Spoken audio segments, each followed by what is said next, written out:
क्या सिर्फ नाम जप से निकुंज में प्रवेश हो सकता है? यदि हाँ, तो इस नाम से निकुंज तक की यात्रा का सहज स्वरूप बताने की कृपा करें। बहुत अच्छा आपने प्रश्न किया है। अब आपने पूछा कि पहला पहला प्रश्न है, इसी का पहला अंश है प्रश्न का, क्या सिर्फ नाम जप से निकुंज में प्रवेश हो सकता है? हो सकता है, हो सकता है, पक्का हो सकता है।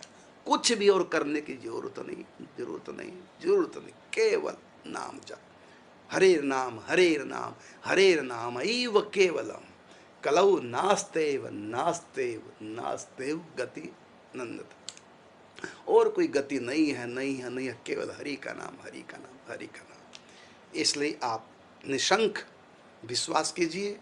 यदि कुछ और भी सब आपसे होता है तो कीजिए, नहीं तो केवल नाम जप। कलयुग केवल, ओनली कलयुग केवल नाम आधार। बस नाम का जाप और नाम का संकीर्तन, और अपराधों से बचो। बस राम नाम जाप कर, भूल के न पाप कर। पाप त्याग कर अगर तू जाप करेगा, अपना सुधार स्वयं आप करेगा, तो एक दिन प्रभु से मुलाकात करेगा। बस राम नाम जाप कर, भूल के न पाप कर। रही बात निकुंज की, क्या निकुंज में प्रवेश? बिल्कुल ऊंची से ऊंची आध्यात्मिक स्थिति आप केवल नाम जप करके प्राप्त कर सकते हैं। ये सभी महापुरुषों का अनुभव है, संतों की वाणी है, ग्रंथों की वाणी है। इस पर आपको विश्वास करना चाहिए, तभी आप लगन के साथ नाम जप में लगेंगे।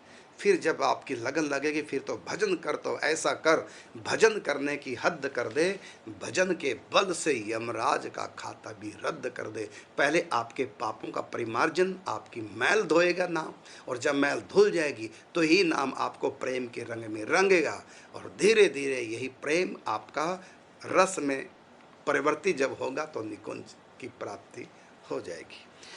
इसके बाद आपने पूछा कि यदि हाँ, तो इस नाम से निकुंज तक की यात्रा का सहज स्वरूप बताने की कृपा करें। बहुत अच्छा प्रश्न है।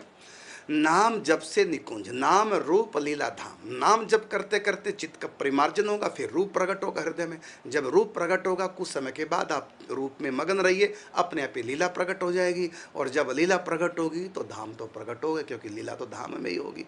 तो धाम हमारा निकुंज है वृंदावन, तो आप वृंदावन की लीला प्रकट होगी। तो नाम से वृंदावन तक तो जाना है। नाम रूप लीला धाम, पहले नाम जप, फिर रूप प्रकट ध्यान, फिर लीला चिंतन, उसके बाद फिर धाम की प्राप्ति होगी।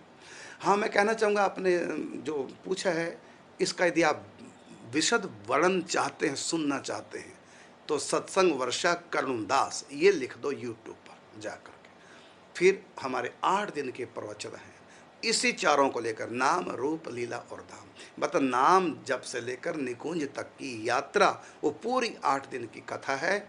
और इसी चारों को लेकर के हुआ है कि हम नाम जप के द्वारा कैसे कैसे रूप प्रकट होगा, फिर कैसे लीला प्रकट होगी, कैसे फिर धाम में प्रवेश होगा। ये स्टेप बाय स्टेप, ये उसमें पूरा चारों तत्वों का वर्णन है, नाम रूप लीला धाम। क्योंकि यही आपने प्रश्न किया है कि निकुंज तक की यात्रा, नाम से निकुंज तक की यात्रा का सहज स्वरूप बताने की कृपा करें।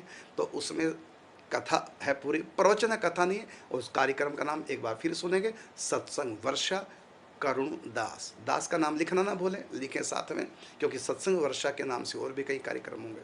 तो सत्संग वर्षा करुण दास, इस नाम से आप सुनेंगे यूट्यूब प्रसाधन के प्रवचन। वो आपके प्रश्नों का विशद उत्तर होगा।